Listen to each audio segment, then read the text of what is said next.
Hello everyone, welcome back to my channel Marilyn blogs. আশা করছি সবাই অনেক ভালো আছো, আমরাও সবাই অনেক ভালো আছি। আজকে দুদিনের ব্লগ শেয়ার করব তোমাদের সাথে। হুট করে আসলে জুলিয়ানের কাজের জায়গা থেকে 7 দিনের ছুটি পেয়ে গেল, তাই প্ল্যান হলো যে জুলিয়ান 7 দিনের জন্য বাংলাদেশে যাবে বাবা মাকে দেখতে, মানে বাবা মাকে না জানিয়ে যাবে, সারপ্রাইজ দিবে। তো সেই দুদিনের ব্লগটাই আজকে শেয়ার করব, যেদিন জুলিয়ান বাংলাদেশে গিয়েছে এবং যেদিন বাংলাদেশ থেকে এসেছে। মাঝখানের এই 7 দিন আমি আসলে কোনোই ব্লগ করিনি, কারণ মনটা এত খারাপ ছিল। আর আজকে ব্লগে শেয়ার করব জুলিয়ান বাংলাদেশ থেকে আমার জন্য কি কি মজার খাবার দাবার নিয়ে আসলো। সবাই ব্লগটি শেষ পর্যন্ত দেখবে, আশা করছি ব্লগটি তোমাদের সবার অনেক ভালো লাগবে।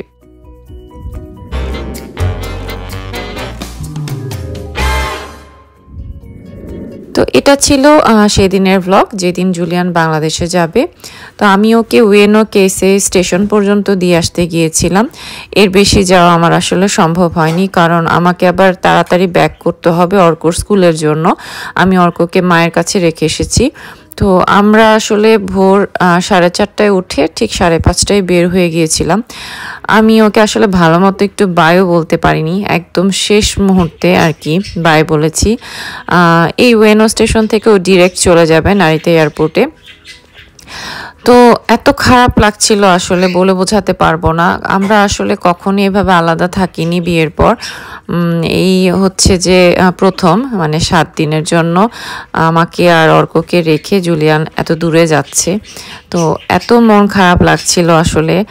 তো আমি যখন বাসায় ব্যাক করছিলাম বারবার আমার কান্না চলে আসছিল।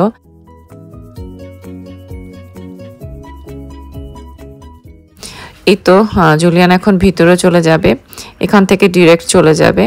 আর আমি বাসায় ব্যাক করে আমাকে আবার অর্কর স্কুলের জন্য ওকে রেডি করিয়ে দিতে হবে। আর বাসায় ফিরে ভীষণ মন খারাপ লেগেছে। আর এরপরে আমি 7 দিন কোনোই ব্লগ করিনি।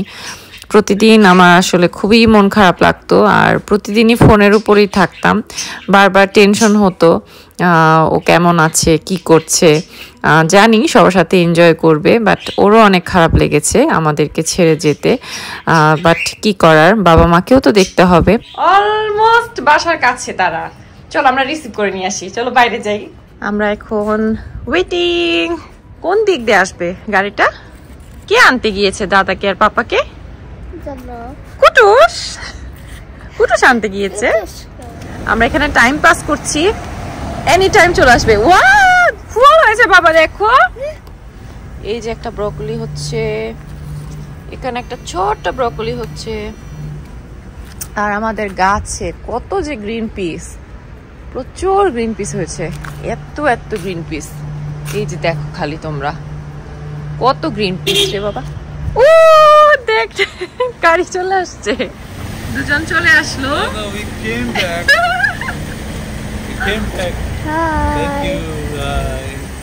চলো চলো চলো।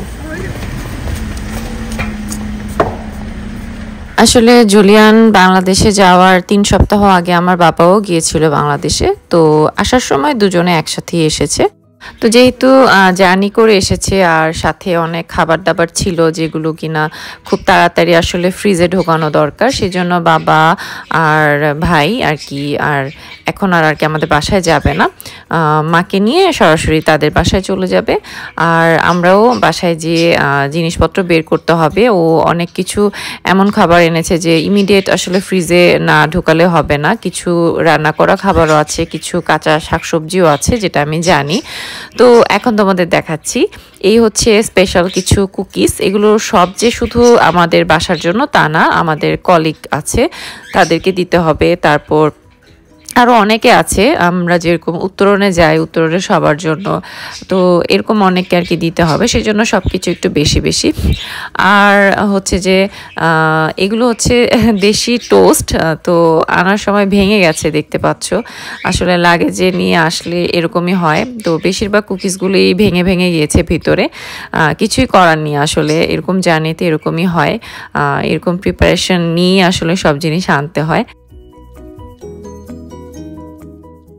তো কুকিজ শেষ, এখন হচ্ছে যে পাঞ্জাবি দেখাচ্ছি। কিছু পাঞ্জাবি এনেছে, এগুলো সব যে জুলিয়ানের তা না, অর্কর জন্য কিছু পাঞ্জাবি আছে। আসলে আমাদের এখানে অনেক প্রোগ্রাম হয়, অনেক প্রোগ্রাম এরকম পাঞ্জাবি পরতে হয়। তো জুলিয়ানের আসলে পাঞ্জাবি কালেকশন খুব একটা বেশি না, সেই জন্য আমি বলেছিলাম যে এইবার আমার জন্য কোনো ধরনের কাপড় চোপড় আনতে হবে না, তোমার জন্য আর অর্কর জন্য কিছু পাঞ্জাবি নিয়ে এসো। আর এই মুড়িটা হচ্ছে আমাদের এলাকার খুবই স্পেশাল মুড়ি। এগুলো দেখতে একটু লাল লাল হয়, এগুলো খুবই মজা। এগুলো কিন্তু শহরে পাওয়া যায় না, শহরের মুড়িগুলো দেখতে একটু সাদা সাদা হয় আর খেতেও কিন্তু অনেক বেশি ক্রিস্পিও হয় না, খুব একটা মজা লাগে না। আর এই টি শার্টটা হচ্ছে অর্ক ঠাকুর অর্ককে দিয়েছে, আর রেড টি শার্ট, দেখতে খুব সুন্দর। আর এটা হচ্ছে আমাদের এলাকার স্পেশাল একটা খাবার, এটাকে বলে গজা। আমি জানি না কে কে চেনো। আর আমি যখনই বাংলাদেশে যাই বা কেউ যখন যায় তখন এরকম বিট লবণ নিয়ে আসি, কারণ এখানে বিট লবণ পরিমাণে খুবই কম থাকে আর খুবই এক্সপেন্সিভ থাকে, আবার সবসময় পাওয়াও যায় না। বাই দ্য ওয়ে, গজাটা কিন্তু আমার একটা দাদা আর বৌদি আমাদের জন্য পাঠিয়েছে। থ্যাংক ইউ সো মাচ দাদা অ্যান্ড বৌদি। আর এই হচ্ছে আমাদের দেশি পেঁয়াজ। এই পেঁয়াজটা আমার কাঁচা খেতে খুব মজা লাগে আর ভর্তাতে খেতে খুবই মজা লাগে। এগুলো কিন্তু রান্নাতে খাওয়ার জন্য আমি আনাইনি। মানে অনেকে ভাবতে পারো জাপানে কি পেঁয়াজ পাওয়া যায় না? হ্যাঁ পাওয়া যায়, বাট এই পেঁয়াজটা পাওয়া যায় না। জাপানের পেঁয়াজগুলো দেখতে খুব বড় বড় হয় আর একটু মিষ্টি হয়, ওগুলো রান্নাতে ইউজ করলে ওকে, বাট ভর্তাতে খেতে অনেক বেশি মজা লাগে না। বা তারপরেও যখন এই পেঁয়াজ থাকে না তখন তো আমাদের জাপানের পেঁয়াজই ইউজ করতে হয়, কিছু করার নেই। আর এই হচ্ছে দেশের লেবু। এই লেবুটার স্মেল তো সবাই জানোই, কি পরিমাণ সুন্দর একটা স্মেল এই লেবুতে।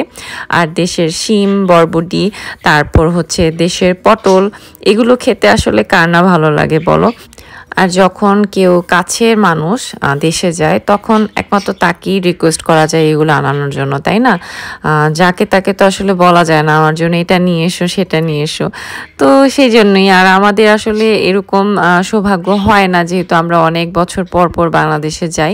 এই প্রথমই মনে হয় এত অল্প সময়ের ব্যবধানে জুলিয়ান বাংলাদেশে গিয়েছিল, কারণ আমরা গত বছর গিয়েছিলাম, প্রায় 1 বছর 2 মাসের মাথায় জুলিয়ান আর কি আবার গিয়েছে। এরকম আসলে কখনই আমাদের হয় না। তো এটা হচ্ছে আমার শাশুড়ি মায়ের হাতের বানানো স্পেশাল ধনিয়া পাতার ভর্তা। আর এই দুটো কেক হচ্ছে চকলেট কেক, এটা অর্কর কাকু অর্কর জন্য পাঠিয়েছে। অর্ক তো এটা পেয়ে খুব খুশি। তারপর আছে আমার শাশুড়ি মায়ের হাতের হচ্ছে নারিকেলের নাড়ু, এটাও তো অনেক মজা হয়। দেন এই যে ছোট ছোট বক্সে দেখতে পাচ্ছ, এগুলো কিন্তু সব রান্না করা খাবার। এগুলো আমার শাশুড়ি মা আর আমার শ্বশুর বাবা দুজনে মিলে রান্না করে আমাদের জন্য পাঠিয়েছেন। এগুলো খুব তাড়াতাড়ি এখন ডিপ করতে হবে, কারণ তাহলে নষ্ট হয়ে যেতে পারে। জাপানে কিছুদিন হয়েছে একদমই পোলাওর চাল পাওয়াই যায় না, সেই জন্য পোলাওর চালও আনতে বলেছিলাম।